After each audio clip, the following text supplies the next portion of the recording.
Bonifacio Busita po, kasalukuyang representative ng One Rider Party List, 19 Congress. Mali Kayo yun. po ano po namin, sir. Brother, sinasabi ko sa iyo, mali yun. Hindi po pwede yun. Opo, sir, alam po mali pero yung... Ako po ay tatakbong senador. Settle. Ang issue dito, hindi siya dapat masuspende. Sa darating na May 12, 2025, national election, independent. Personnel kayo ng ano?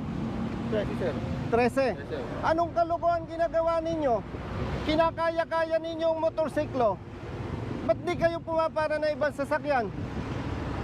Kalokohan yung ginagawa nyo, brother.